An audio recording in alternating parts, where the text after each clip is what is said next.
Dan untuk mengetahui pergerakan saham hari ini, kita akan membahasnya bersama Head of Research MNC Sekuritas, Edwin Sebayang. Selamat pagi, Pak Edwin.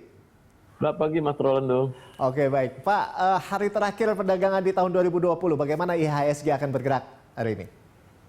Iya, kalau misal kita lihat dari sentimen-sentimen yang berkembang, memang ada kecenderungan untuk menurun, ya. Jadi mulai dari Dow Jones turun, Edo turun, harga coal turun, harga nikel turun, ya kan. Lalu juga ada penerapan nanti pembatasan orang masuk asing ke Indonesia, lalu juga rencana PSBB ketat, ya kan, itu semua sentimen negatif. Tetapi ini adalah hari perdagangan di tahun 2020 dan cukup banyak pihak kepentingan, dalam hal ini ada seperti aset manajemen, lalu juga kita lihat emiten cukup berkepentingan dalam rangka untuk boleh dikatakan untuk menaikkan harga, dalam hal ini kita mengenal window dressing.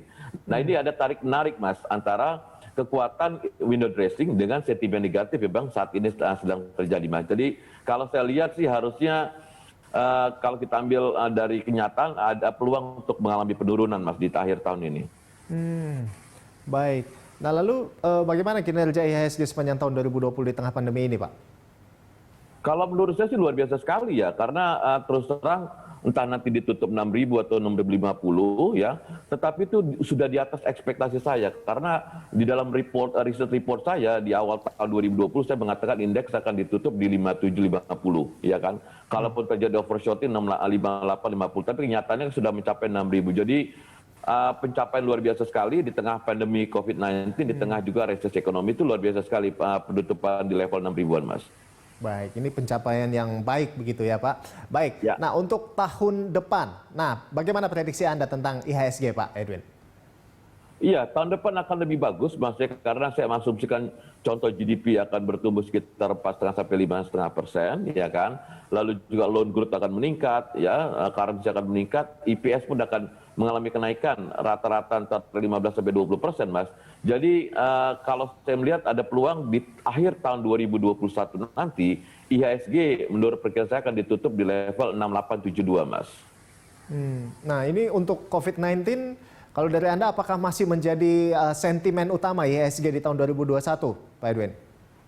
Menurut saya enggak, ya apalagi kan kalau kita lihat pemerintah juga sudah mulai memasukkan nanti ada Pfizer ya, samping Sinovac ya. Jadi COVID-19 itu sama seperti nanti virus-virus lain seperti cacar ya, polio dan segala macam. Karena begitu nanti semua sudah divaksin, ya itu jadi suatu hal yang biasa lagi virus tersebut. Jadi saya melihat ya mungkin umur virus itu kalau memang semua nanti berjalan dengan lancar vaksinasi, mungkin hanya di kuartal pertama aja.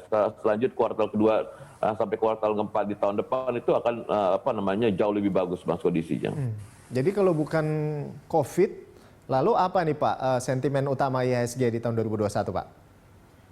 Pertama tadi setelah COVID ini selesai, ekonomi akan mulai bergairah, para pengusaha makin sibuk berbisnis, ya kan, bisnis akan berjalan lancar, jadi otomatis pertama ekonomi growth. Nah, ekonomi growth didorong oleh kenaikan daripada loan growth, ya.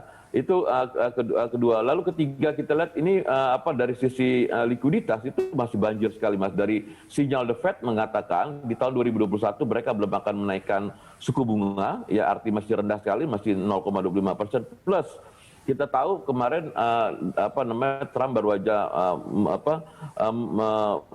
menyetujui $900 miliar ya kan untuk paket stimulus kembali, ya. Jadi itu paket quantitative easing sangat flush sekali nanti, Mas. Likuiditas sangat flush sekali. Otomatis nanti akan mengalir ke bursa stok, lalu juga ke bursa komoditas, Mas. Baik. Nah, lalu untuk sektor ini sektor apa saja yang akan berjaya nih, Pak, di tahun depan nanti? Iya, menurut perkiraan saya yang pasti adalah konstruksi. Kita tahu 400 triliun lebih diagikan dana untuk sektor konstruksi dan infrastruktur, Mas, ya. Lalu kita lihat juga terkait itu adalah sektor intermoda, Mas.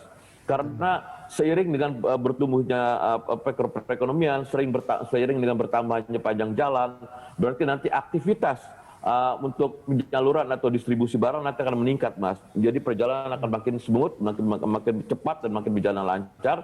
Sehingga saya lihat pertama adalah sektor konstruksi infrastruktur, lalu juga intermoda. Itu mungkin sektor-sektor yang pasti akan perform tahun depan. Lalu pasti ada sektor properti yang akan juga perform tahun depan. Kalau properti bangkit, konstruksi bangkit, lalu itu adalah sektor semen, Mas. Itu juga akan bangkit. Itu beberapa sektor pilihan utama saya untuk di tahun 2021 nanti. Nah, lalu selanjutnya sahamnya apa aja kalau gitu, Pak? Ya, kalau dari sektor konstruksi infrastruktur ya ada Adikarya, ada Wika, Wijaya Karya, ada PTPP, ada Waskita, ada WSBP, ada Weton. Kalau dari infrastruktur tadi beserta dengan Interboda ada saham Putra ya, Putra Raja Wali ya, lalu juga kita lihat ada saham Jasa Marga, ada saham Pegas ya. Kalau properti ada Sumarekon, BSDE, lalu ada Pakuwon ya, ada Ciputra, lalu juga kita lihat saham semen pasti ada Semen Indonesia dan Indonesia Semen, Mas. Itu saham-saham utama yang kita bidik untuk tahun 2021 nanti, Mas. Baik, terima kasih Pak Edwin atas informasinya. Sehat-sehat ya Pak ya, kita ketemu lagi di lain waktu. Dan pemirsa demikian tadi banyak, Mas Head Dodo. of Research MNC Sekuritas Edwin Subayak.